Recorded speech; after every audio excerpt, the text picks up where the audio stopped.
Lancero shit. Okay. I truly believe a Lancero is kind of like a Candela. There are more bad ones on the market than there are good ones. So many people just like, oh, hey, I have all of these cigars in my lineup. I'm just gonna make a Lancero because people like Lanceros, and they whip up a Lancero and it sucks. Mainly because, and the good Lanceros are from companies that love Lanceros. Like they absolutely themselves love Lanceros. Like Care, like Pete Johnson Tatuaje, likes Lanceros. I love Lanceros. Yeah, but then the companies that don't like Lanceros, those are the same companies that don't like Candela, and they just decide to make one. So it's like and then they end up being garbage. So I do enjoy like a Me Too.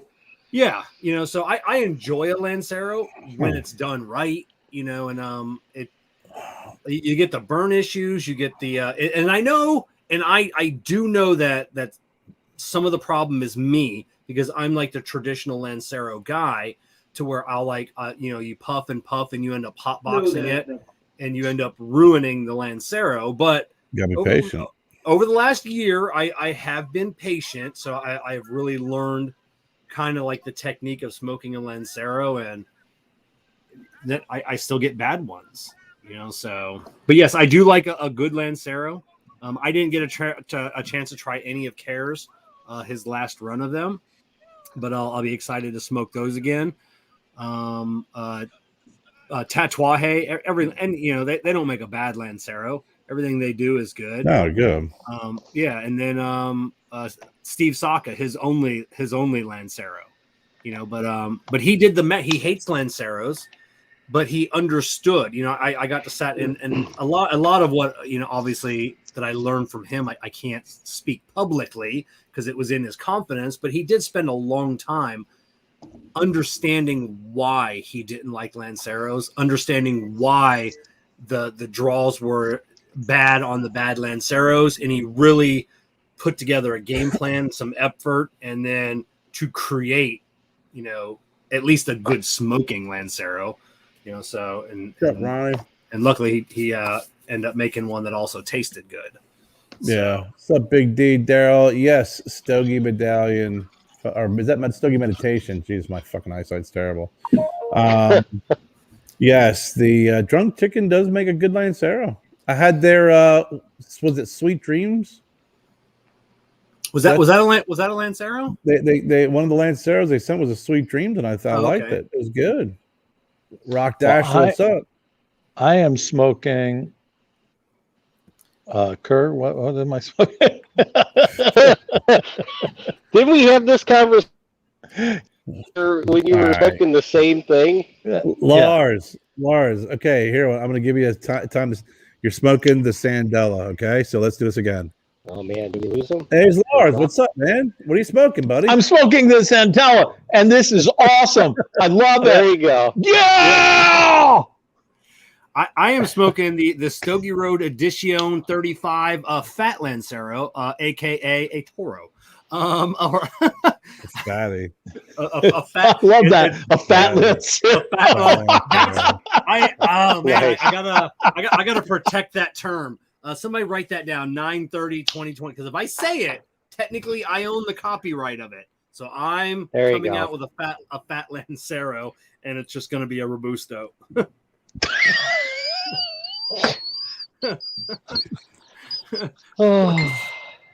we have Frank. Oh my god! Oh my god! That was so funny, dude. Frank, a big supporter and of the show. This is open forum night, so if anybody wants to join us, just let us know. We'll go ahead and forward you the link. So welcome, Frank. Glad you can join us tonight. Thank you. It's finally talked to you guys on the phone. This is the first time you can see face to face.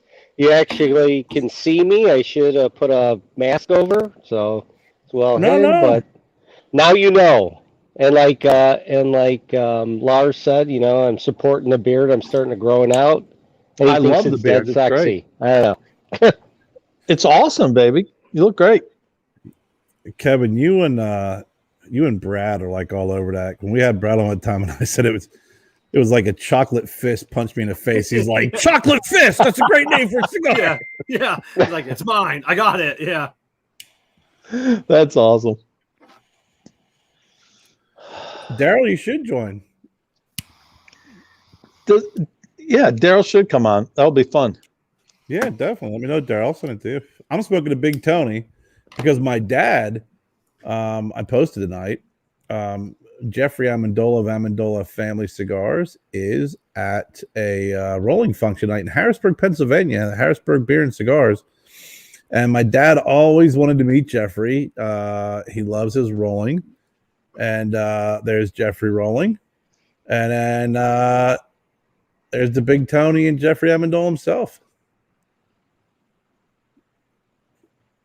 Nice. Big Tony and the Italian Stallion. Looks good. I'll tell you that's a good setup that Jeffrey's got to be able to go out to an event, promote his cigars, roll a cigar. It's kind of like a cool niche that that you just don't see. There's not a lot. You see it every now and then, but there's really like mainstream. Not often, though. Jeff might be it. Yeah, and I mean, I've had him on the show a couple times rolling cigars. Yeah. Now does he? I can't remember because we talked about this recently.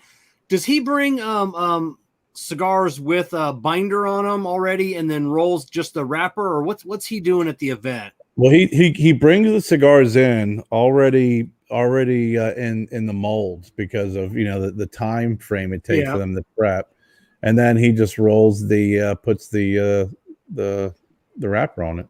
Oh, okay. Yeah, because I know I've seen some of those videos of and it's usually like in the tours, like Dominican, wherever the cruise ship stops, and they're just taking the leaves and throwing them down, and I'm like, well, that doesn't look good at all, So yeah. Oh, look, Garrett wants to know. Okay, so I've gone off the reservation here, and I'm trying the McAuliffe Migdalia. It's well, funny. Yeah, Frank's gone. We can't have him on. He's not smoking cigarettes. Sorry about that. My bad. I usually care. I'm usually smoking them with Lars so we can pimp you out and stuff like that. And and I always have to tell Lars to smoke the Sandela because this is the third time he's like, which one did I smoke? And also, didn't we smoke the same exact cigar of Kerr's on one of our shows? And Kurt, we were promoting you the whole show. That does nothing for me now, Lars. Yeah. Now, Frank, I actually went through my humidor, and all my Tupperdors today because Karen and I will be interviewing Dan Thompson from McAuliffe on Monday. So I'm like, I gotta make sure I got some. And I found 2 McDahlias, and I haven't smoked any yet. Yeah, I've done the A and the Nicaragua and the Bold.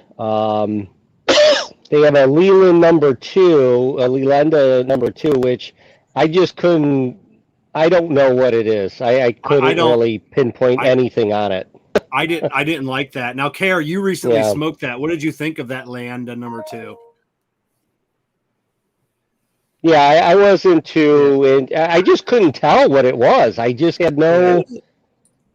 Oh, the one that's in the coffin. Yeah, the point to it, and I've had that for a couple of years. Duncan had given it to me. Oh, did you? Okay. So it had some good age on it. Okay. And it wasn't bad. I mean, and the sad part is that and I've had some decent McAuliffe. I just can't remember, but if I got to remember it because it was in the coffin, it wasn't anything really that was memorable in the blend itself, but it smoked well. It was well constructed. I smoked it down to the nub. It had decent flavor on. I just was not. There's some cigars that just are not my wheelhouse. Depends on the Habano. And Daryl and I talk about this all the time. Kevin Corbelese, you want me to send you a link? Some Habanos I just can't smoke. It's just something about the flavor. I don't know what it is. It just doesn't sit well with me. Yeah, I agree. I mean, I think we all got cigars that, that we don't like, so a perfect example, Abe over at Smoke Inn, his connoisseur club that I do each month. And usually I'm in the whereby rooms and talking with everybody else. And it's just amazing, when you get 20 people together and they've all smoked the same cigar and it's just all over the place. It's usually 10 liked it or 5 liked it, 5, hated it. And then you got 10 that's in the middle, but nobody got the same tasting notes. And it's it's strange, but that's why they make more than one cigar. Well, and I think that's the good thing about it is that you have to really look at is that there's so many different cigars out there. And again, you could have I've seen both of your shows for quite a long time, and you might like one thing and I'll go try it. And I'm like, it didn't work for me. And everybody's palate is so different. It's like bourbons. It's like, and that's the great thing about it, because it's not being mean. You're not saying that they just have a crappy cigar. It's just that didn't hit with me. So I can't say I've had a. I'm sorry, I'm saying it's very few times I could say I had a crappy cigar, like truly crappy cigar. I've had cigars that I don't enjoy. I've had cigars that are not my wheelhouse that other people have loved, but it would have to be. It's only a handful of times I could say I've had a really crappy cigar. Yeah, I agree. And that's one thing I never really understood why people ever watched my cigar reviews or why people watch cigar reviews in general. Because there's so many times Carol like a cigar, I don't like a cigar. You talked about Brad Reith earlier. Brad and I couldn't be more opposite. Like, he gets mad at me sometimes. Like, he's like, "Oh man, brother, I smoked this cigar." And I'm like, "Oh, I hated that." And he's like, "What's wrong with you? Is there something wrong with you?" So he gets mad at me. And but it's just Brad also smokes the freaking Kentucky Fire Cure and loves it, and that is just something that is just not my wheelhouse. I like a little smokiness to a cigar like that, but not full on campfire song flavors. Yeah. Now, Lars, you've been in this game for, literally probably longer than 90% of the industry. 42 years. Yeah. I know there have been reviewers for everything as long as there have been products, but were there a lot of reviewers at the beginning, or actually it had been bloggers at the time? No. Nobody did reviews like that. Okay, and even like written reviews. So like when did that really come into? Was it 80s or 90s? Like 90s with like Cigar Aficionado, and that was like the real beginning of it, and Smoke Magazine. And they did cigar reviews. They had Pony Express. Yeah. Lars was tapping him out on the on the horse. On the saddle. Lars was sending it what are those? The the telegram. The telegraph. Telegraph. Okay, so they really weren't. So like when you first started, into the 70s and 80s, not really a lot of like cigar like written reviews. So it was really more in the 90s when Cigar Aficionado came around. Yeah, there was a couple of I think the New Yorker magazine. They might have done a couple cigar reviews before even Cigar Aficionado. I can't remember, but they did like a 5-page article on me. Wow! Back then, but I think that was really before. And then so they did a little bit of review stuff, and then there was the dude who wrote the Cigar Bible. What's his name, you guys? Does anybody remember? I'm not familiar with the Cigar Bible. Cigar Bible. I don't know that. I know Paul Gamarian. I know Paul Gamarian wrote the gourmet guide to cigars back in like 88 or 89. So someone should write a book like when you're Carlton Hacker. Hacker, that's who it was. So when you take up golf, you got to read a book called Harvey Pennock's Little Red Book.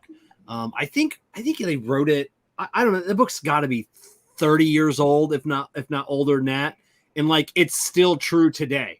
Like that book is still what you read when you teach golf, and so someone's got to come up with a book like that on cigars, just something that's never going to change.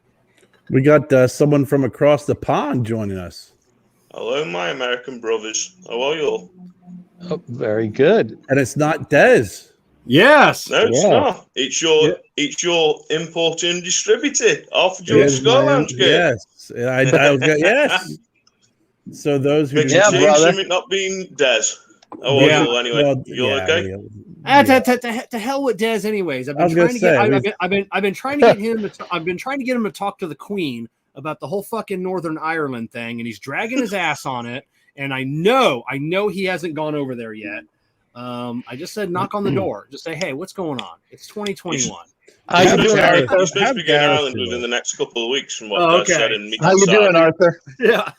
have Gareth and- do it. Hey, listen, if you guys don't know who this is Gareth. Gareth, we have Frank, Lars, and Kev.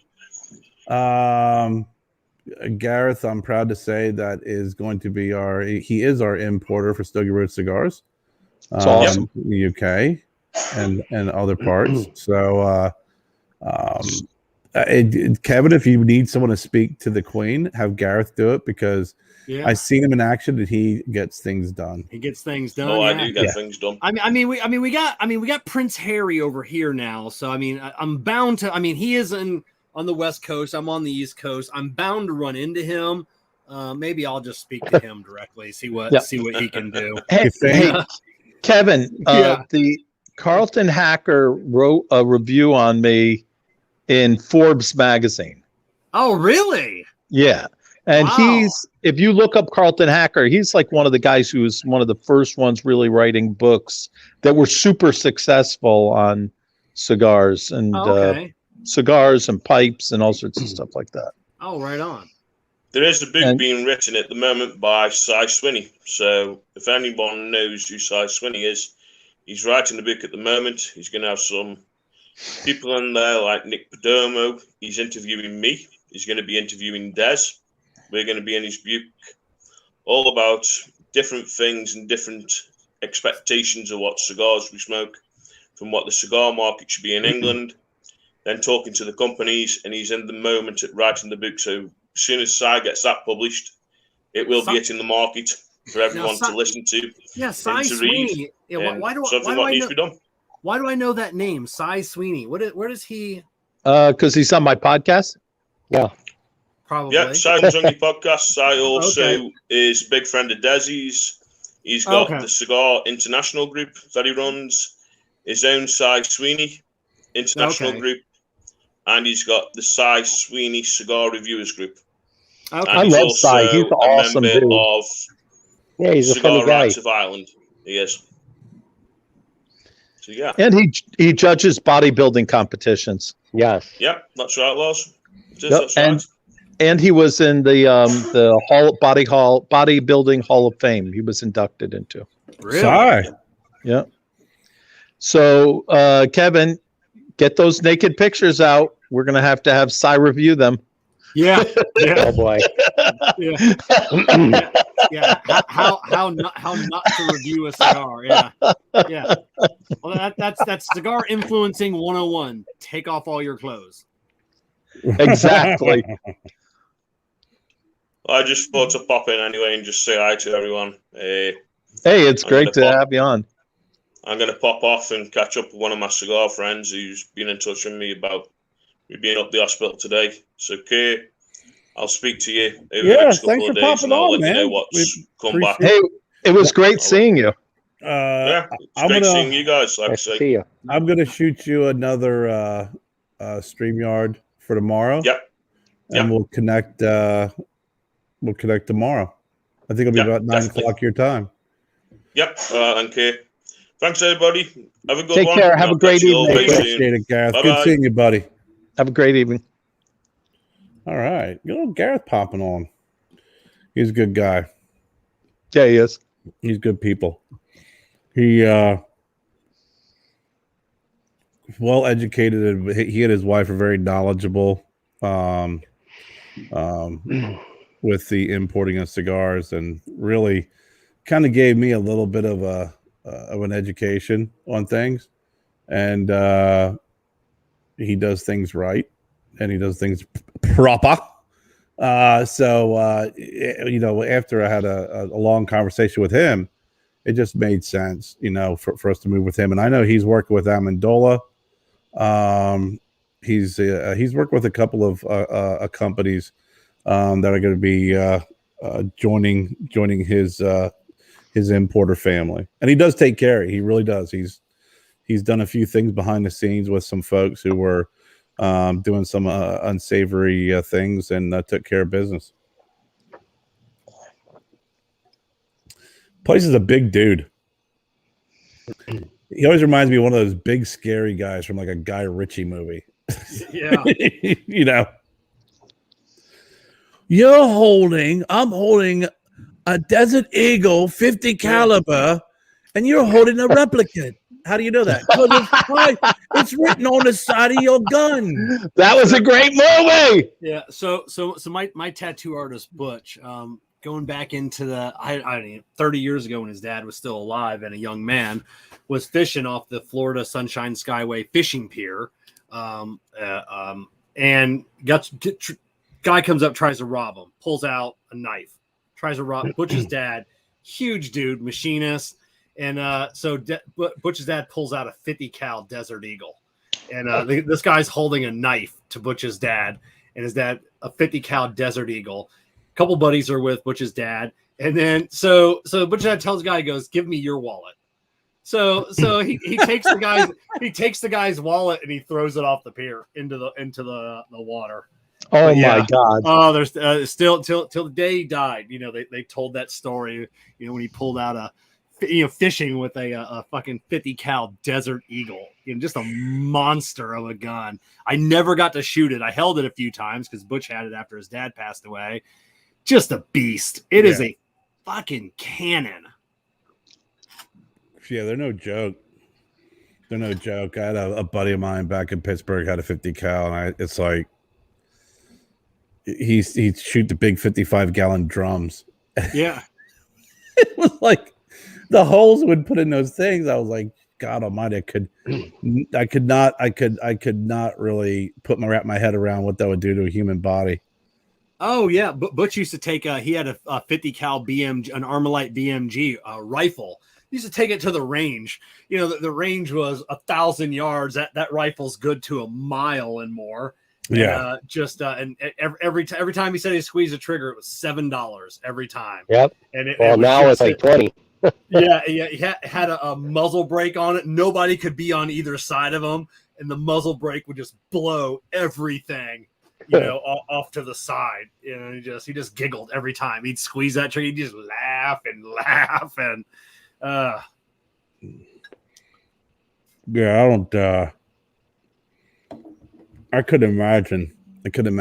I mean, I had a 357 years ago, and that, you know, the kick on that thing was pretty crazy. I couldn't imagine a 50 cal pistol. Oh yeah, it's freaking unreal. It's crazy. Yeah, I never shot his rifle either, and but yeah, any of those guns. That's but I shoot a 9mm. It's got a pretty hefty kick to it. My Japanese master had me shooting like what he called a hand cannon. I don't know if it was really called that, but it was 50 cal, but just one shot. It was a pistol, but just one shot. Yeah, most of those 50 cal pistols and either in a revolver. Yeah, it's just a nickname for them. They call them hand cannons. There's Dez. Hey, Dez, what you doing, baby? You know, I'll send Dez an invite. We'll see if he bites. We'll see if Les bites tonight. A buddy of mine's got a little revolver that it shoots. I think it's like the 357, and then it also shoots the 410 shotgun shells out of a revolver, And it's just I've never held one. You know, I've seen him shooting it at the range in videos, and it's like like a 410 shotgun shell out of a revolver. Yeah. Just insane. It doesn't make sense. No. You know, that's man. Bill Burr always talks about having a gun for home protection. He's like, You're gonna need something like that. He said, freaking, you shoot it, the flash, you're blinded, the freaking noise, you're deaf. You shoot a hole through the wall, through the dog. You don't hit the person. Yeah, you know, my buddy that taught me, he was an expert marksman for the CIA. But the one thing that he would do, you know, like at least during our lessons at the range when I was learning how to shoot, was take off the earmuffs because people get used to shooting at the range with ear protection on, and then when shit goes down, and he goes, you'd be surprised how many people have never heard a gun go off without ear protection. He goes, it will scare the shit out of you because people don't realize how loud a gun is. Yeah. You know, so we would practice shooting with the ear protection off, just so you didn't shoot it the first time and drop the gun and run. we used to go My upstate. Japanese master used to fucking have us shoot, and then he'd shoot at us while we were shooting. It's fucking annoying. Yeah. Annoying. Yeah, I bet. It was really annoying because they would come right next to you.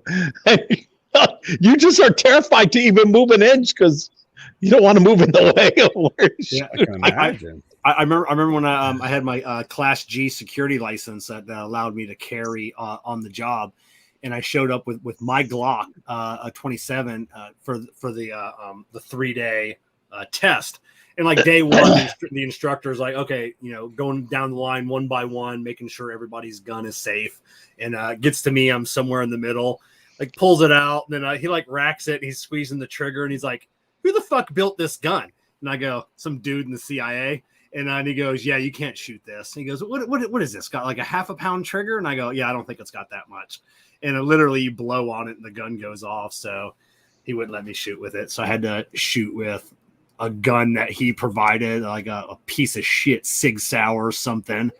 And end up being in like number 2 in my class on a gun I never shot. Tell us how you really like SIGs. Yeah, I just don't like the action on. I mean, guns are like cigars, man. Like I said, everybody hates on the Glocks. I'm a Glock guy. We are a Glock family. I've got my buddy Keith. All he shoots is Sig, loves it. I got the Smith and Wesson guys. They're just like cigars, and we all bust each other's ass. Huh. Yep. Do you want to see what I sleep with? Oh boy! Yeah. Wait a minute. Hold on. Is this X or is this PG? Yeah, hang on 1 second. No, it's That's a loaded question. No pun intended. I know that's why you got to ask that question before. We used to go upstate every year. My grandfather had a hunting cabin, and we used to go up there every year, and that was our vacation for 2 weeks. And we just used to shoot guns off the picnic table in the back at whatever they would prop up in the back in the woods. And it was like, there was, I was a kid of 5, 6, whatever. And I kind of laugh now with the all the earmuffs and stuff, because they didn't have earmuffs back then. I mean, is that? Do you have a license for that? Isn't that an SPR? What is? What do you got going on there? It's just a little fun. Isn't Fun. That M14. It's just a little fun time, or to sleep. It's like my sleeping partner. oh, Okay. Yeah, What's up? That barrel looks really, really short. Like there might be an agency that wants to know whether you have a stamp for that barrel. yeah. I don't know if I'd show that one too many times. No, it's good. That thing looks cool though. I'd love to shoot that little thing, man. Oh, it's awesome. It really is. That's an airsoft rifle. Yeah. Wink, wink, There you nudge, go. nudge. What's up, Bones? How are you, brother? Just working. I'm working. You're working. Working on a cigar. Well, I'm working on a Sandella. That's what I'm working on. Yeah. Look at that. But no, it's I'm a government accountant, and this is our last night of the year, and I'm working from the cigar shop. You mean before the government defaults on all of its loans, and you don't have to come into work on Monday? Come on. No, they signed it. He's going to They sign said- it tonight, but we'll just print more money. Did they? There did was they? a government shutdown. They I didn't passed it. He just has to sign it. Did they Oh, pass okay. just the 1.7 trillion, right? Or just No. enough? They went with like 3.85 trillion. They did Did the whole that- thing? Yeah. How did that? Oh man. Wow. How did the left? How did the progressives get that through?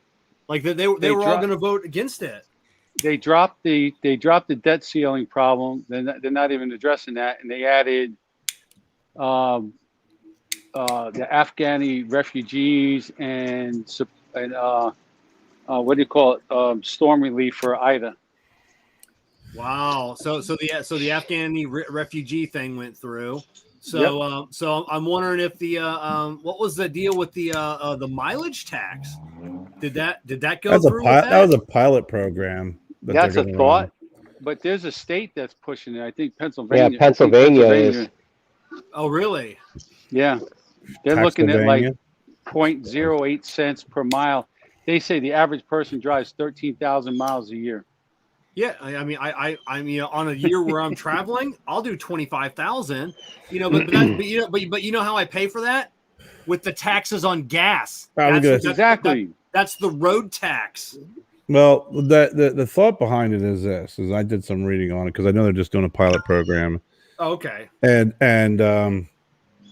it's a couple of states, and it's kind of funny that there's nothing definitive about it because they said the pros and cons. Obviously, we know all the negatives to it, right?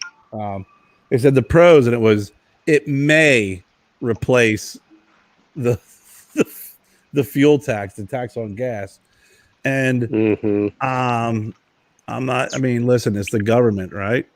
They're gonna try and tax whatever they can, and very rare do I ever see a tax get rolled back. But it's always nice getting that credit at the end of the year when you get 52 cents a mile or whatever it is.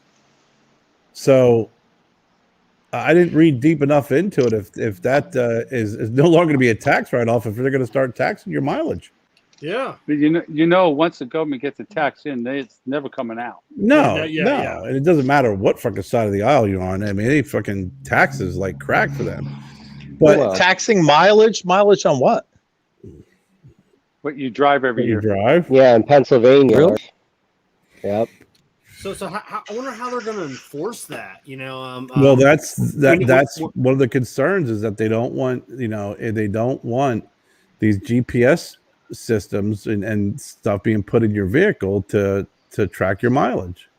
Well, that like I just wonder if when you register a car I think each it's year, gonna do be you have to go? Like they said, can't remember what was it, AAA or somebody says the average person drives the 13,000 miles a year.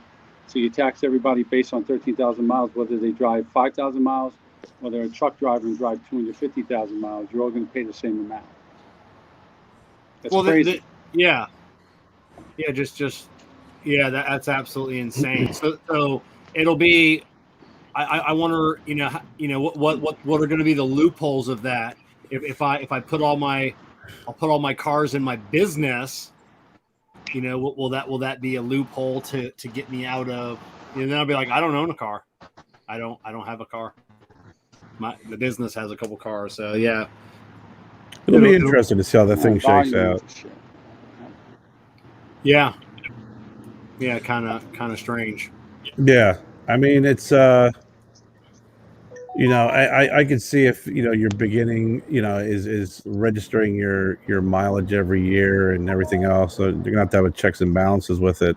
Something's gonna have to happen if they do it. But again, I mean it's looking at one of those things where I believe there's a pilot program in place, and then they're gonna evaluate and see exactly if it works or not.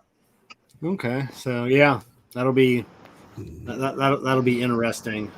So, well, there's probably more to come because you got to pay for all that printed money that they just did for the last year. So, got to pay for it somehow.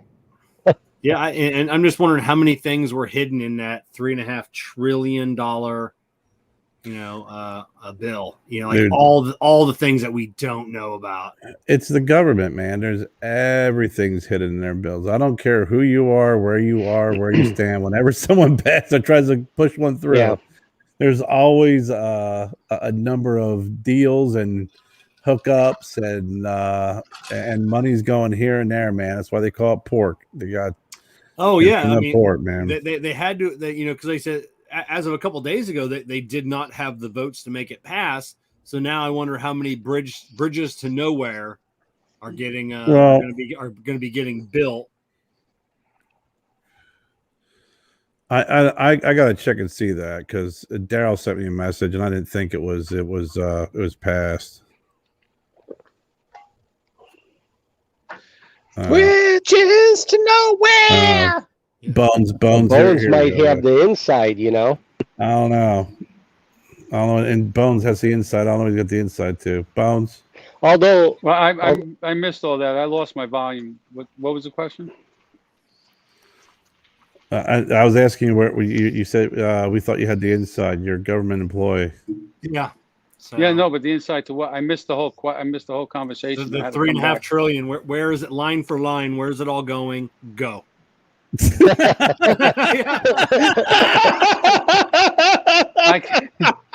I can tell you from the past when I first started this 40 years ago, there were what they call 12 lines of accounting that got voted on, one at a time.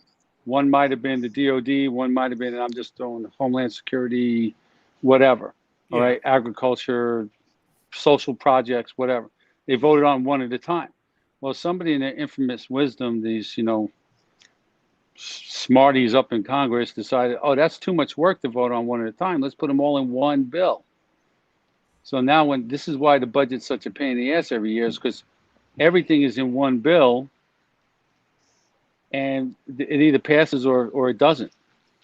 And line for line, it's going to go, there's all sorts of shit in there. The last time I read part of it, they actually had something going to Pelosi's husband from the Presidio, selling the Presidio in the past. There's all sorts of shit in there. They don't read the bill. They just either. Yeah, how can you? Like the last time they had a big one, it was a bill like that, and they said they were given a couple of hours to go through it. Yeah, well, yeah, it depends. Yeah. They actually they passed what they needed to pass there to avoid a government shutdown, but the infrastructure bill did not pass yet.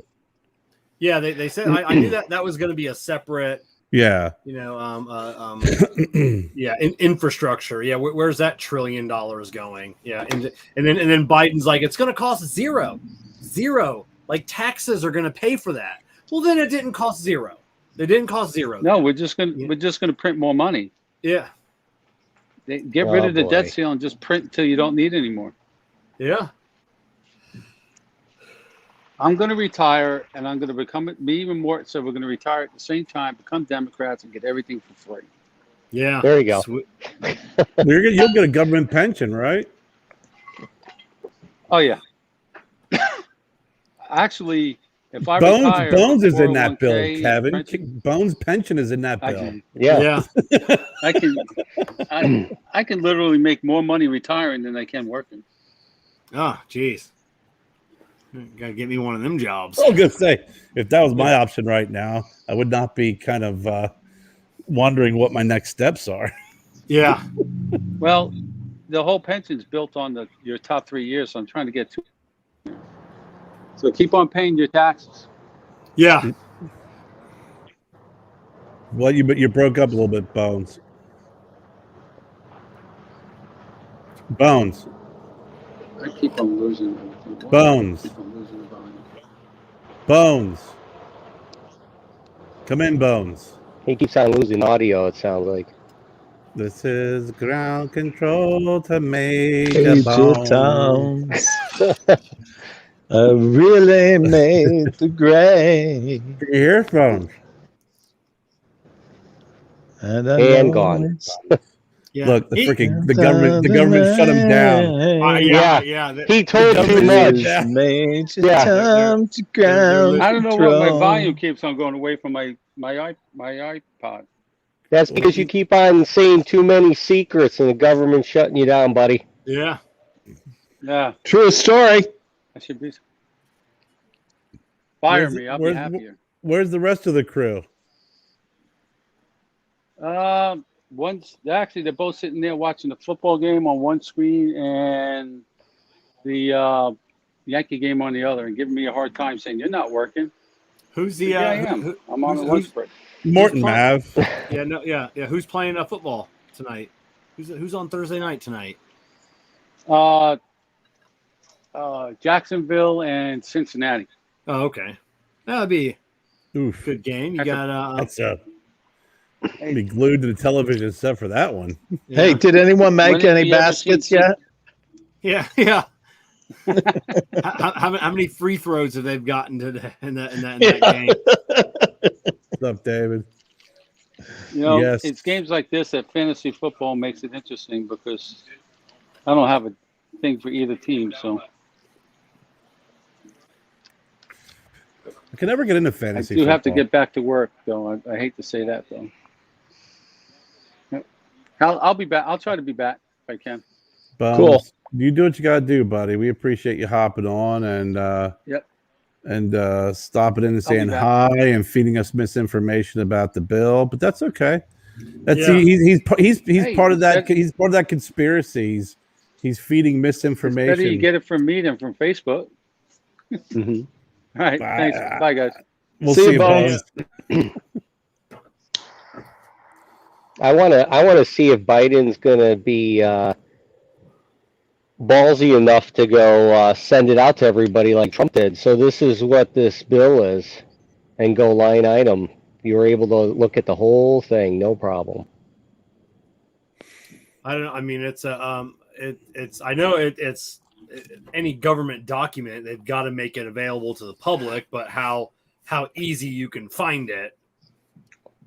You know, they can bury And it. how easily you can go ahead and read it all. I mean, look, how many people have that time to actually read?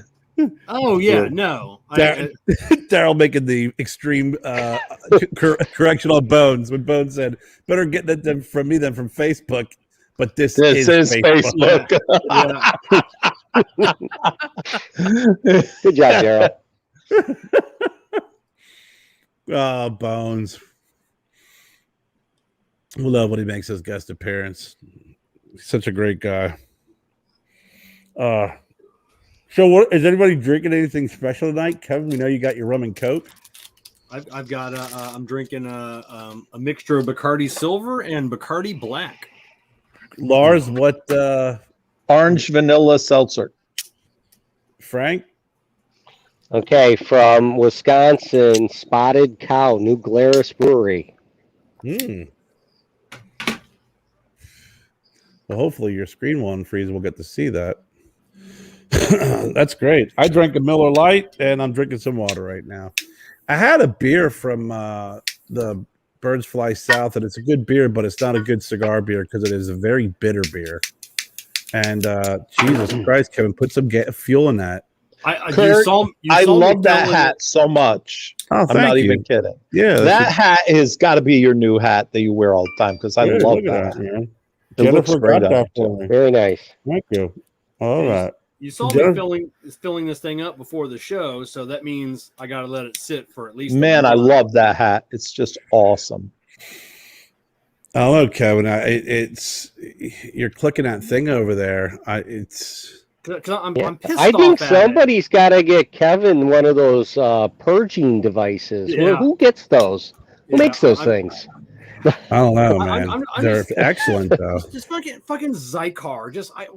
I literally have $1,000 worth of Zycar lighters, and 90% of them are broken all the fucking time. I just don't get it, on these lighters. And why aren't they listening to consumers? Consumers do nothing but badmouth the product. Manufacturers badmouth the product, and they have for years, and they still haven't gotten their shit together to make a decent fucking lighter. And then, but yet, all of these cheap people, all the cheap lighter companies that make hair, you've got some of these, we all do, like the little cheap single flames, And they, Dude, and they, that's it right there, man. yeah, and they work every fucking time.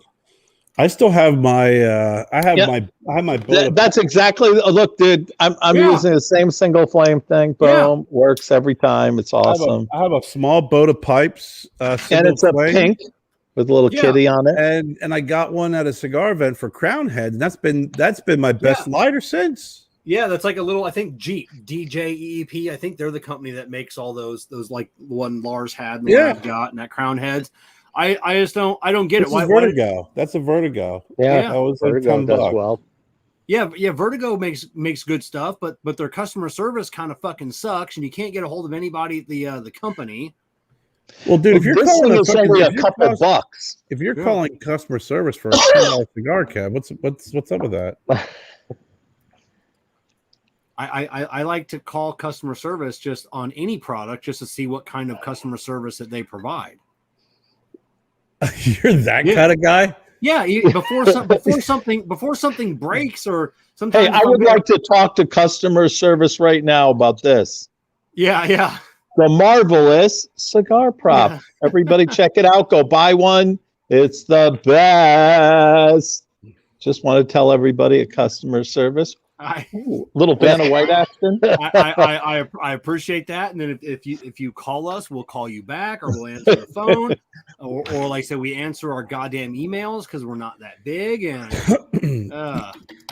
yeah, but I mean, I had Calibri sent me some cutters and lighters, and they make a great cutter. Yeah. Thank you, Daryl. But the lighter I had was just horrible. It actually was really cool, kind of like triple jet came into one. Oh yeah, that one, yeah. And it one of the seals popped or something. It like turned into this super big soft flame. Yeah. And then the fuel poured out the side all over my hand, and my hand caught on fire. Yeah, and then I can't get Calibre to give me a call back. I need I need one of the screws.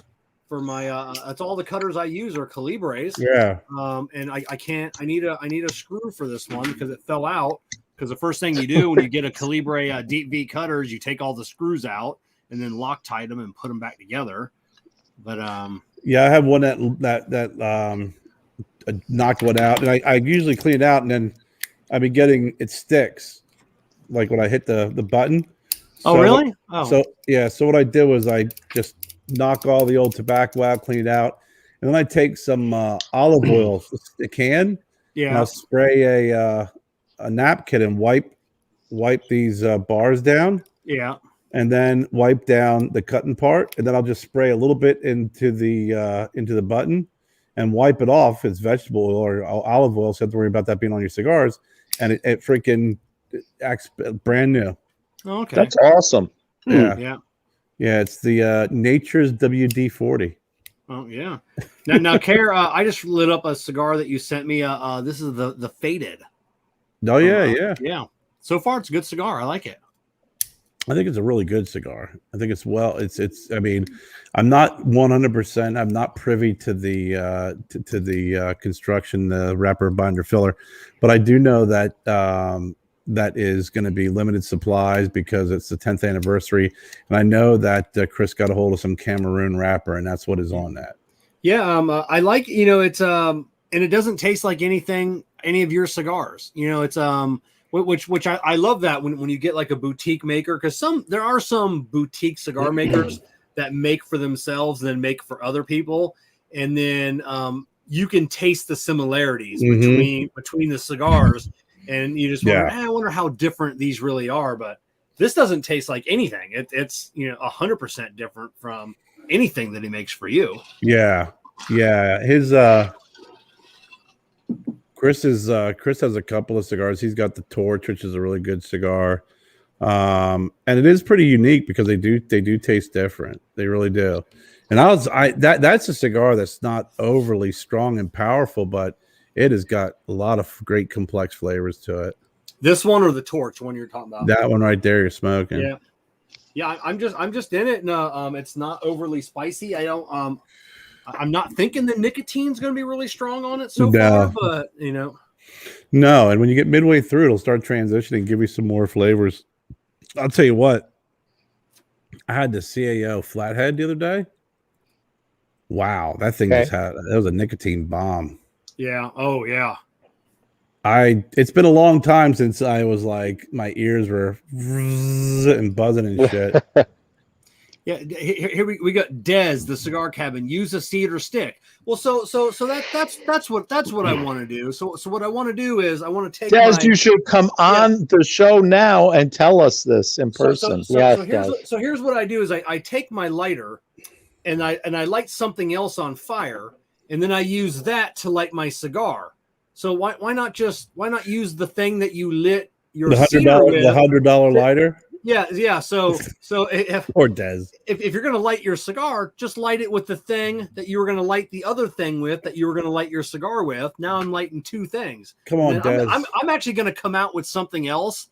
I got to think of it. So what you'll do is you'll take a match, and then you'll light the cedar spill. But then you're gonna take the cedar spill and you light this other thing, and then you use that thing to light your lighter. So I want you to have to light 4 things, Like a mousetrap. Just before you can light, and then I'll make a story, and then I'll convince people it's really the best way. And The marble will roll down the thing, and and then hit that thing, and 4 things later, I've finally got my What's up, living large? Good to see you, bro.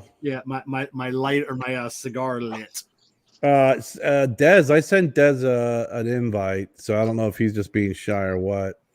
But Kevin, I thought the one thing that you did, another creative cigar prop moment, was taking the cedar sleeve and lighting the cigar with the cedar sleeve.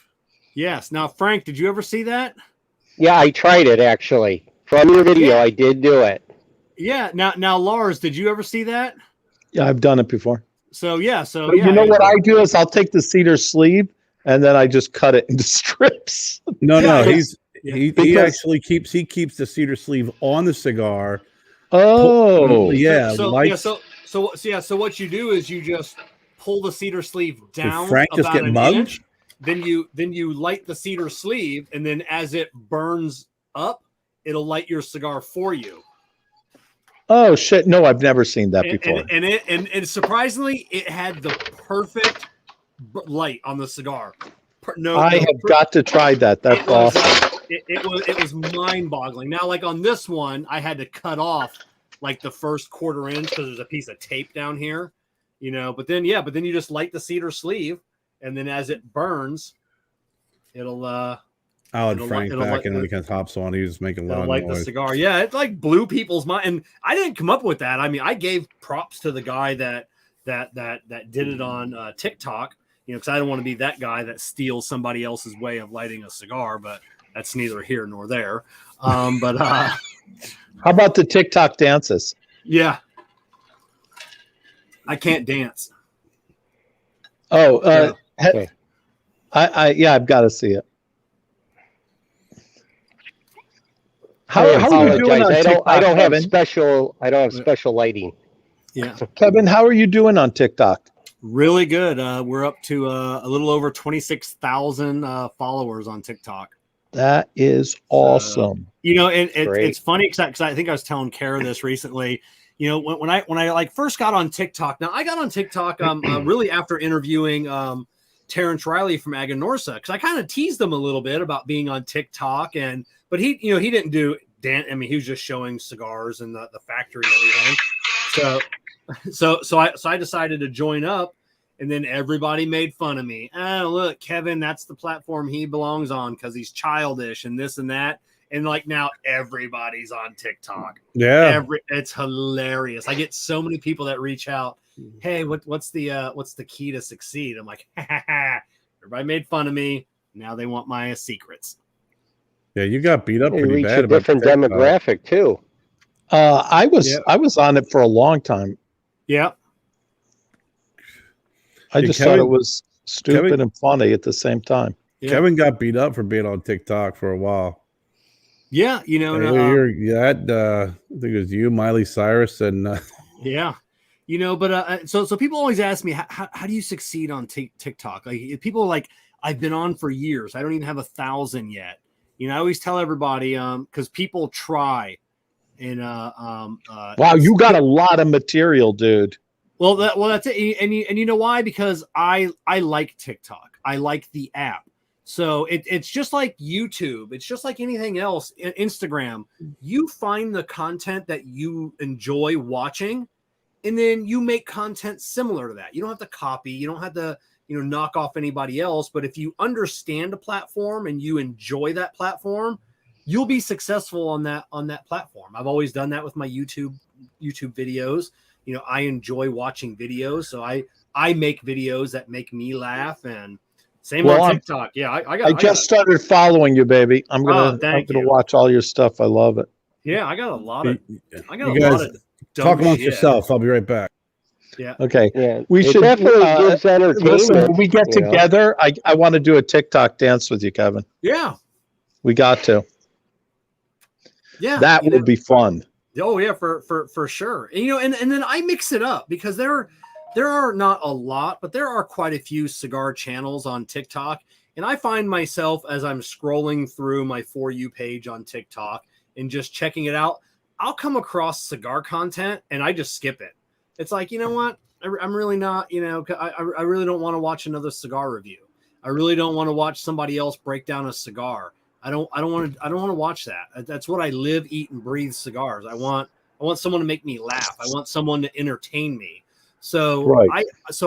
I do cigar related content on TikTok, but I try and make people laugh. I try, maybe give them some knowledge, not just tonight I'm smoking a blah, blah, blah, wrapper binder filler, blah, blah, blah. You should smoke this, blah, blah, blah, so that's why, some of my stuff, there's not even me talking. It's just, sounds or it's doing weird things. And I think that's why I'm successful at it. Well, I'm going to watch a bunch of your stuff. I think it looks the way really I look cool, at it from a person that. Go ahead, Frank. What's that? I was going to say, from the stuff that I've seen and things like that, I mean, I do like watching, when you have the manufacturers, because you really hear the story and stuff like that. And you can see, I think I was talking to Lars and Sweeney and Des and that, you see a dedication. And I think that actually sells cigars versus, let me tell you about this and yada, yada. And it gets boring. And at the end of the day, the manufacturer, I from what I've seen, is that you see the dedication. So like Jeffrey Amendola and that, you talk to and listen to them. It really does make you want to go try their product because they have a dedication, care. He has a dedication to it, and that does it. The guy who sits there and just reviews cigars all day, I get too bored. I mean, I don't think it. I think there's some validity a little bit to find out what's in it, but really, I don't see the connection. So yeah, and Lars probably knows this. Really, there's probably only a couple of guys in the industry that probably know this as much as Lars does. You no matter what you're doing as a business, it could be selling shoes or selling hats or selling cigars. You've got to sell yourself. People gotta like you. People gotta believe in you. You've got to have a story. Lars has a great story.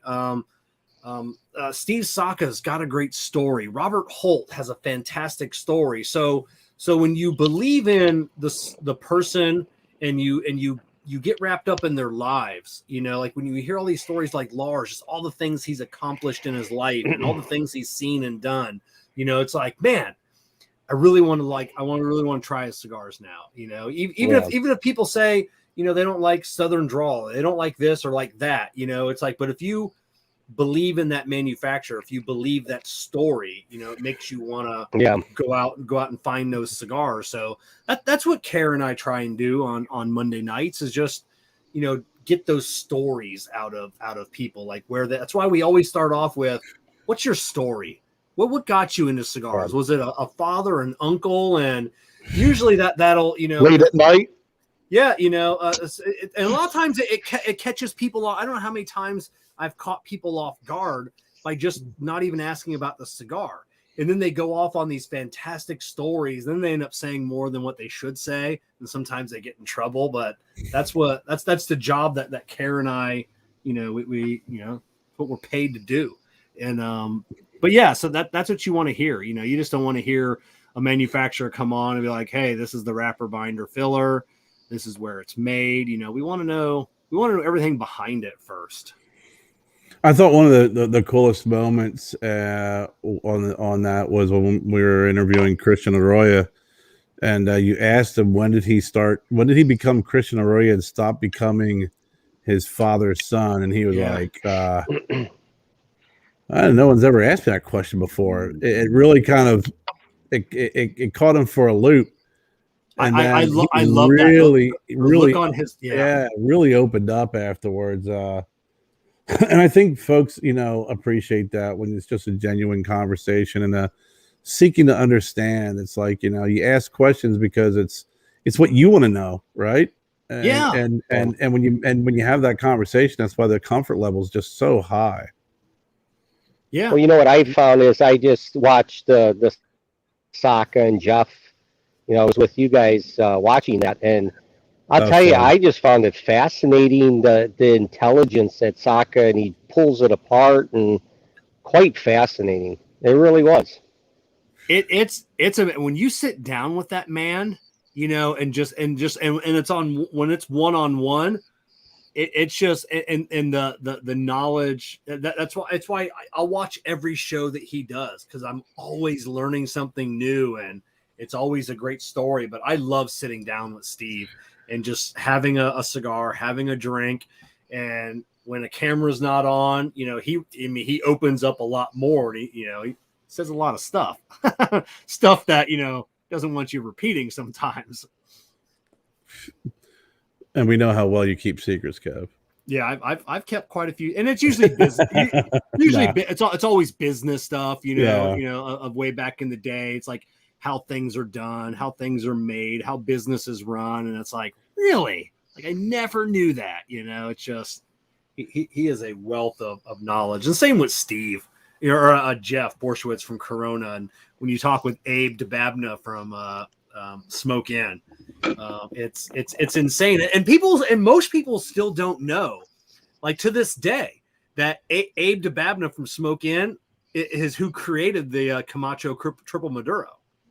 Like that was his cigar. So he had an idea. He approached. I don't know if he approached several people, but I know he approached the Aroas, and they basically said it's dumb. No, nobody's gonna buy that. It's dumb, But he's like, fuck it, we'll make it, And that's they made it, and that's how we got the Triple Maduro, which is still a popular cigar today. Yeah, I love talking to folks like that. I love, I remember early on with some of the conversations, and even to this day, the conversation you have with Lars, with the wealth of knowledge and experience. Steve, you said Jeff, and we had Christian on. When you're talking to someone where it's the real deal, and you can definitely tell that there's passion. What's going on, Edric, my man? Good to see you, brother. Thanks for hopping on. Yeah, awesome. Thanks about the hat. It's definitely it's educational, and it's a good interview when, as the interviewer, you're speaking less. Yeah. And the person that you're interviewing is just opening up, and you just learn so much about not only, tobacco, business, and like you said, when the cameras go off and you start talking business and numbers, it's even crazier when the wealth of knowledge that's there on the financial and the business aspect of things. So I always find it refreshing, and free lessons when you talk to guys like you guys. I swear. Oh yeah, for sure. I remember when we had a Brian Matola on from Illusione Cigars My buddy Ron Reel was the co-host that night, and just talking to Brian, we're just shooting the shit, and I literally think he forgot that we were live. I think he just thought that we were in a chat panel together, and then when he dropped the knowledge that they were distributing for Amendola now, and then I'm like, oh hey, nobody knows that, right? And he's like, wait, what? And I go, yeah. And Jeffrey was in the chat panel that he goes, well, I guess everybody knows now.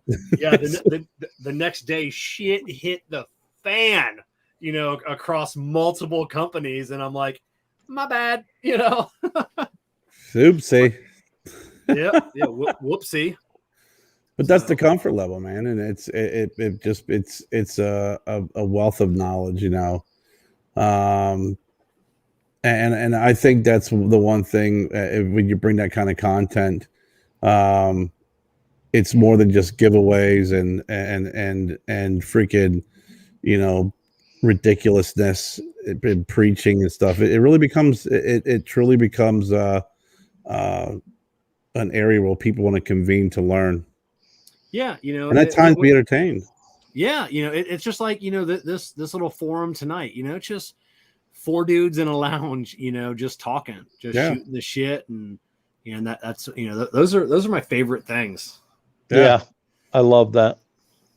Let's talk about what we're passionate about. And I appreciate that you did that, because when you put that on there that you were going to have people on, because Lars had asked, you want to come on, and the first time I ever did this. So this is very new to me. Okay.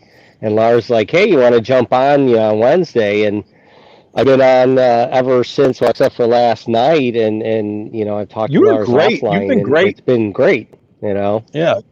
And I'm slowly getting better. Like I said, the first time I was on with Lars, I was holding the phone in my hand for 2.5 hours. That did not go well. I didn't have a tripod thing. I just got my tripod that I'm using right now. I just don't have the lighting. I'm not as all pro as you guys, but that's okay. You look great, dude. You don't have to worry about the lighting. Looks cool, man. Yeah, when I first really started doing this, and Kara remembers way back in the day when the Stick Man was on, and I used to do the shows with him from my phone, and my phone would never last like a whole show, so I'd have to plug the phone in.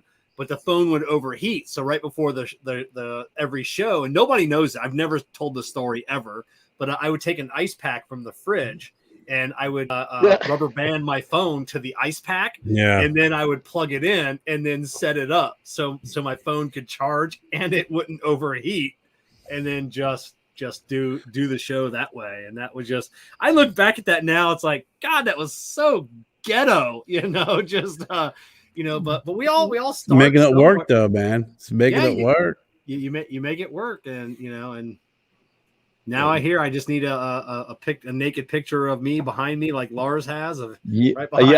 I love that picture that Kerr did a little photoshopping on, but that picture would be awesome. If I had a poster of that, I'd have that behind me.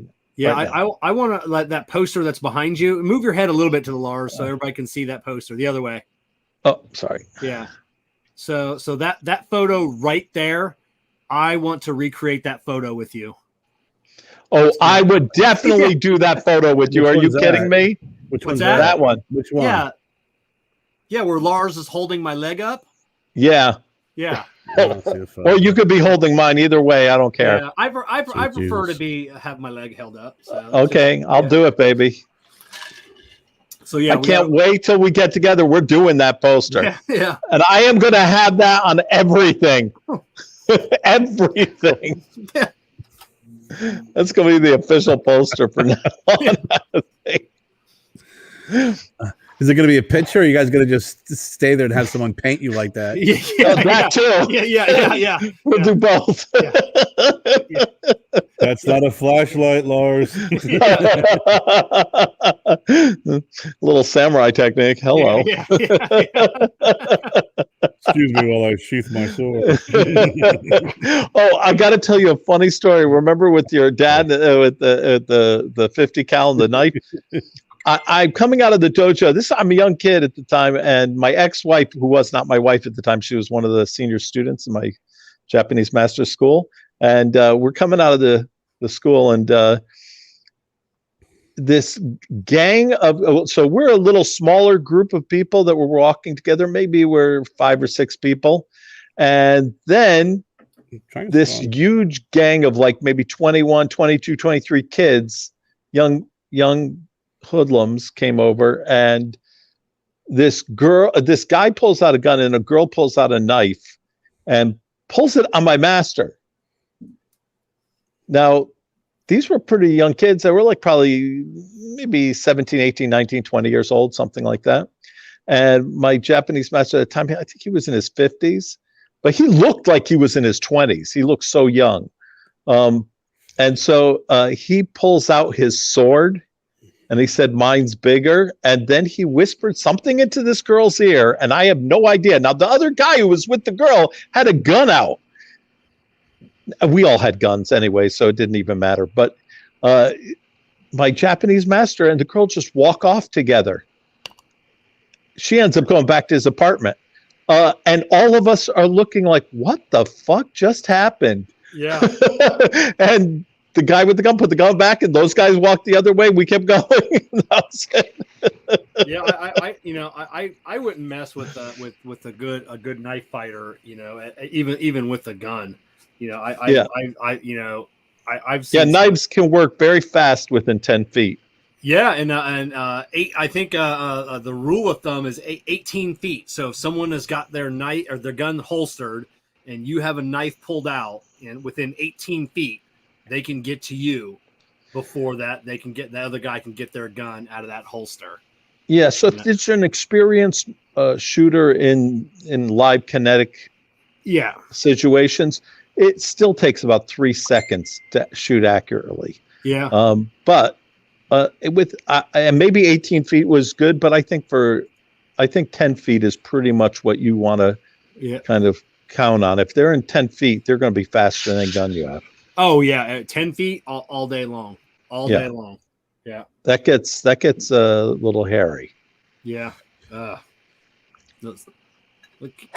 you 1,000. Hold on 1 second, gentlemen. My wife just turned the lights on me. Did she know you're out there? No, she doesn't. She's looking. She just got home. Can you turn on the lights, please? You have to whisper, Frank. The lights. I'm on a podcast. Yeah. It's okay. You can yell at him on the podcast. It'll be way funnier. Start yelling at him. It'll be so funny. See, so here's the entertainment for you guys. But Frank, before she turned that light off, that look that you had, they're a guy that's they want to achieve that look to where only the one side of your face is lit. Right. So if that light was up just a little bit brighter, what you want to see is so you got your left side of your face is lit up. So you want like a little tiny triangle on the right side of your face. It's called the Rembrandt look. That is like what people go for. So you actually, without knowing it, you actually recreated a look that most people have a really, really hard time replicating. Is that look? I thought you would have caught the panic look, like all the lights went out. I'm going dim. Yeah. I don't see the light. So it's damn bugs, Frank. Yeah. Thought your wife was gonna be like, I don't give a fuck about your friends. It's late. You need to come in and start yelling at you. Then we can all tease you later on. Yeah. That would have been the best. Yeah. Oh, that'd have been awesome. I know. Yeah.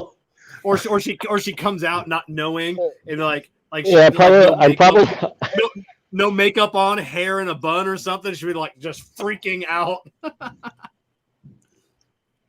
Yeah, well, she knows. See, that's the thing. She's actually excited because when she's like, when Lars said, "Hey, come on," I'm like, "Well, I think I'm going to do this," and she goes, "Oh, that would be great. You should do that." So I'll tell her. She must have been at work and then probably went to see her mom because she had foot surgery, so she's helping her. And she came out, and I'm not sitting where she normally looks out because I didn't have the lighting, so. She just thought I wasn't here and shut off all the lights. So, yeah. Awesome. Boy. Well, we got you back again. That's all that really matters. There That's you what go. matters most. We got you back. You got your tripod, so you're set up. Kevin, I used to have a laptop for work, and it was one of those newer Surface Pros that had the internal cooling system that busted. Oh, So I whenever I do my teams, like when you do teams, it's like this. It really heats up. oh So yeah. I used to do the same thing. I would take an ice pack and I'd rotate ice packs in the back of my computer so it wouldn't overheat, because it's inevitable when it heats up, it's just gone. Oh, Big D, good seeing you. Thanks for joining us, See you, buddy. Daryl.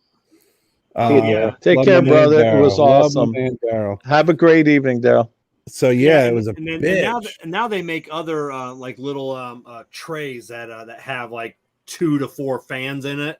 Then you set your laptop on that. and Yeah, you just those plug don't it in. work. I've always had those. Those are Yeah, just I had one fucking years ago, but my laptop cooled just fine Yeah. anyway. So yeah. Because I remember you talking is when we started the show, we started with just trying to stack up as many cigar boxes and prop a phone up, oh yeah. and then we'd have my iPad play music as our entrance music.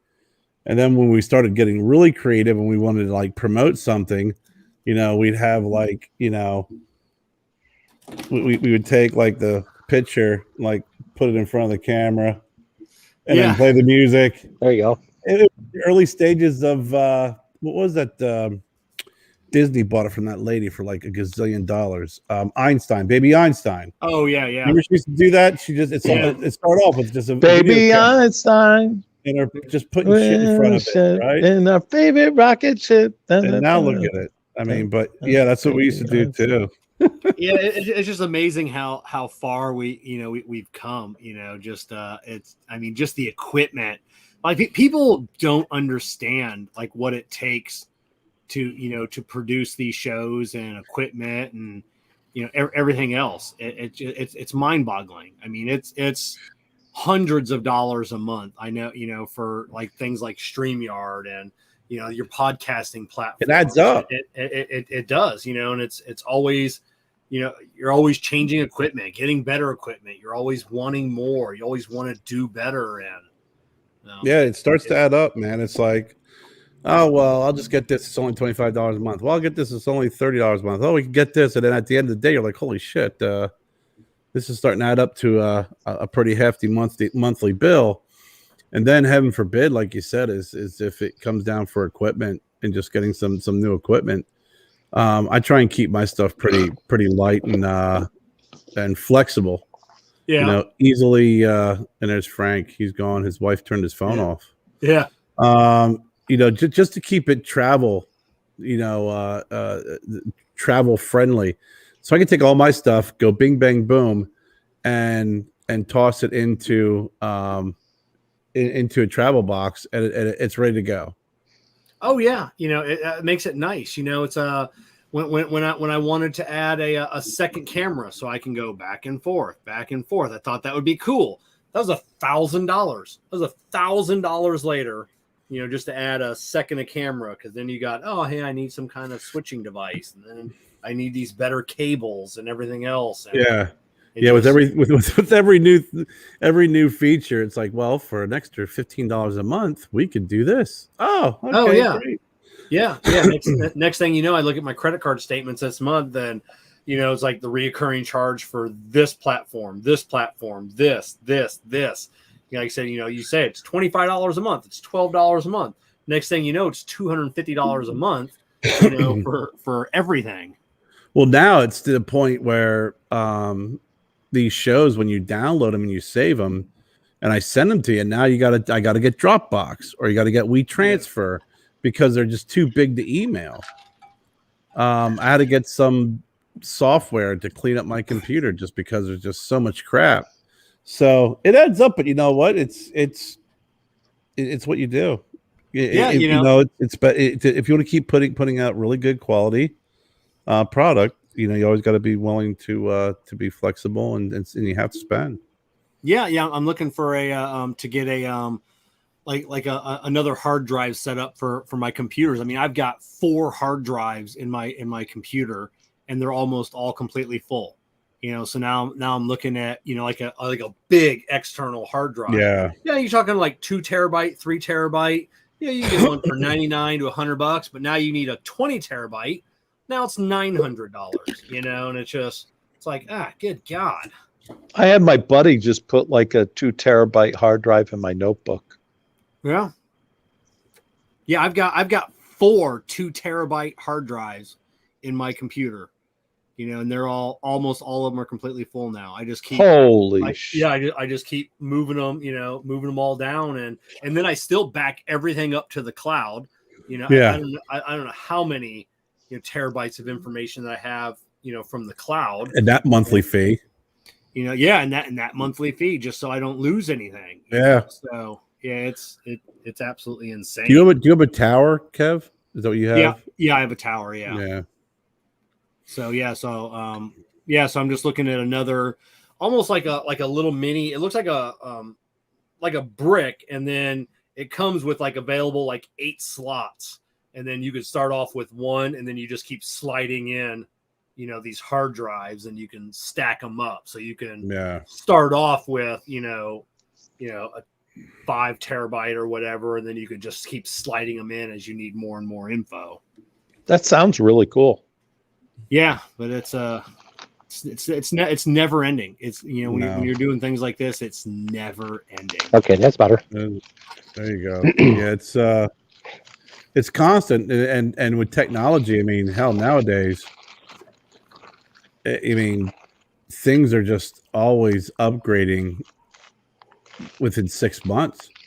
Yeah, it really is, and it's crazy, man. Crazy to stay on top of it. It is, it's nuts, but that's what we chose. Yeah. So Lars, yes, brother. what song are you gonna do tonight to see us out? We're at this point. Give me 1 second. So okay, I'm gonna go out for 1 second, and I'll come back in because I gotta go ahead and unplug the headphones. All right, because it's a crappy thing, but I'll be right back. All right, we'll see you. I'm really digging this. You know what I noticed when you're saying? Oh, go right ahead, Frank. I was going to say what I was going to say is what I've noticed in when you're saying technology is that I'm Wi-Fi all day, work from home, and that, and I noticed that on Thursday nights with your cast here, it's like I break up a lot. Like Thursday nights are bad Wi-Fi nights in my area or something like that. Well, it's I don't not, understand it's not what's really, going on. Yeah, well, and especially like tonight, which a lot of people don't understand. StreamYard is not it's not an app, so it's a cloud-based app essentially. So especially when you're on, Frank, when you're using Wi-Fi, man, it's transmitting a ton of data to the cloud and then back to your phone. That's why they recommend you never use StreamYard or any of those cloud-based apps via Wi-Fi. You always want to be plugged in if you can, just to transmit that data so fast. Yeah. Well, look at that. I got 1 gigabyte service. What does that cost me every month? It's another reoccurring fee. Yeah, I did that. I went hard line, direct line right into my computer years ago, just because Wi-Fi, it was just too much. It was just too tough. And well, go ahead. Yeah, go ahead. Well, I was going to say, what's weird with that is because every time I've been on Lars' thing with StreamYard, it really never breaks up. I think it did once, and I find that it's just like uncanny that if I'm if I'm not doing StreamYard and just watching your thing on Thursday, it breaks up quite a few times, and now even with StreamYard, it's breaking up. Oh, that's interesting. weird. But I don't. It's like a Thursday thing. I don't know. It's you have those moments when you're doing your show, and there's always there's like one person will be like, "Dude, I can't hear you. You're frozen." Dude, your microphone. It's like someone will post it on there, and then everyone's like, "No, you're fine."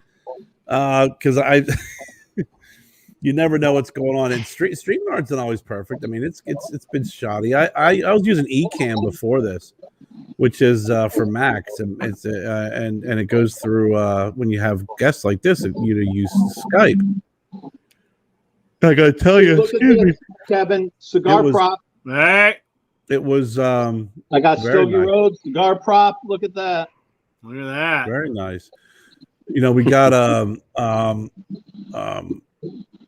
I like DCAM, but it was just to try and use Skype was just every time I said to someone, "Hey, can you call me on Skype?" You know, I feel like you know, "Hey, do you have that Betamax? I want to send you a new movie." Even Kevin was like, "What? Yeah, I have a Skype account. Let me dust it off a little bit." Now you got me using fucking Skype again. I don't know if my cameras are hooked up to this. And I'm like, so now I gotta freaking hear all the abuse. But next week we're gonna have on Marshall Morgan. That's gonna be fun. Yeah, I'm looking forward to that. And then the following week I'll be live from the Vintage in North Carolina. I'll be up there with Jeffrey Amendola. He's going to be doing we're going to be doing a little bit of a duel with Stogie Road Cigars. And Amendola's going to be doing a rolling event, and I'm really excited about going back up to the Vintage. It's such a great place, man. It's such a great whiskey and bourbon bar and cigar lounge. It was Michael Jordan's father's garage up in North Carolina that they bought and turned it into a lounge. That's totally cool. Yeah, I wonder if you know, MJ smokes cigars. I wonder if he's ever been in the. Yeah. Oh, has he? He's been there. What I think they said during the draft, they had a bunch of Charlotte Hornets, and he was up there and was talking about the different areas, like in the garage. He's like, "Yeah, I remember fixing a car with my dad there," and like was telling stories about the garage. So yeah, cool. yeah. I mean, it's really cool, and it's in a really nice area. Jennifer and I we were dropping Joe off the airport, and I go, "Let me show you the Vintage," and we drove by, and there's Chris Monaco outside on the phone. Oh, I remember you telling me about that. Oh, I know that's where that was at. Yeah. And Jen's like, "Hey, that's Chris Monaco," and I rolled down the window. I go, "Hey, Monaco, you punk!" And he freaking turned around and puffed his chest down. He's getting ready to throw down, and I start laughing. I was like, "Man, Chris, you look like you're getting ready to freaking leap from the deck area onto the street." So, what song you got there? World In My Championship Country. of Art. I think I wrote this like maybe 4 years ago. Oh, a newer song. Yeah. I'm coming home to the country, in my country, where life is easy. They understand me. I'm coming home to the country, in my country, where life is easy. They understand me. Home in my country, yeah, yeah, yeah. Home, my country, yeah, yeah, yeah. Smell tall grass in the backyard, the sound of steaks on the barbecue, that old John Deere, the uncle still rides a fresh cold beer. Between me and you, I'm coming home to the country, in my country, where life is easy. They understand me. I'm coming home to the country, in my country, where life is easy. They understand me. Home in my country, yeah, yeah, yeah. Home, my country, yeah, yeah, yeah. On my front porch, we sing and play guitars. I'm living my way and it's all breezy. We all know each other at the hometown bar. I've been out in the city, but now I'm coming home. I'm coming home to the country, in my country where life is easy. They understand me. I'm coming home to the country. In my country where life is easy. They understand me. Home in the country. Yeah, yeah, yeah. Home, my country. Yeah, yeah, yeah. The smell of tall grass, slow fireflies, it all comforts me, it all soothes me. My heart misses you and your soft touch, but your eyes open the dust. What I miss so much, home in the country, in my country, where life is easy. They understand me, home in the country. In my country, where life is easy, they understand me. Ooh. In my country, yeah, yeah, yeah. Ooh. My country, yeah, yeah, yeah. Ooh. It's my country, yeah, yeah, yeah. Ooh, it's my country, yeah, yeah, yeah. All right. Thank you, brother. Well Thank done, you. Lars. Well, Thank you, listen, guys. First of all, I want to thank Gareth Williams of Arthur George Cigar Lounge in the UK for joining us for a bit. Stay tuned, learn more about the Stogie Road Cigars. Joined the Arthur George Cigar family, and there's more to come about being able to get the Stogie Road cigars overseas. I want to thank Bones for hopping on too. It's good to see Bones as always. I know he's a little bit busy right now with doing some end of fiscal year for the government. Sounded like. Frank, thank you for joining us. It's a pleasure. Thank you for having me. An honor. Thank you. Kev, appreciate you making the time, my friend. You're quite welcome. And we're going to check you out and me out on Monday. Yes. Monday at 7:30 on the I Tap That Cigar Show. That's it. Presented by Corona Cigar. Presented by Corona Cigar. I will let you take that away. You know how to do the whole. Make sure you check the boxes. That's it. So the I Tap That Cigar Shop every Monday night on the Cigar Prop YouTube channel, 7:30 p.m. Eastern Standard Time. It's the I Tap That Cigar Show presented by Corona Cigar. I come to you live from the Drew Estate Experience Asset Studios. Care comes to you live from the Stogie Road Studios. And it's always a great show. Thank you. Lars. Yes, brother. It's always a pleasure, my friend. Thank you, baby. It was an honor to always to be doing this with you. And you can check Lars out with his I'm So Stupid show. Your Wednesdays at like 7 a.m. or 7 p.m. now, right? Wednesdays at 7, Sundays at 4. And we're going to have one more extra day. Oh, nice. Everybody from here. I'm getting one of the top lawyers in the world that I'm going to do a show with, too. Yeah? Who's that? Yeah. Walter Sturgis. You'll love him. He's so cool. Lars will be talking about cigars, music, spices, and all things legal. Of course. Nice. Listen, thanks everybody for joining us tonight on the Stogie Road Diaries. We will check you out next week when we have on Marshall Morgan. Everybody have a wonderful night, and we will see you on the Stogie Road.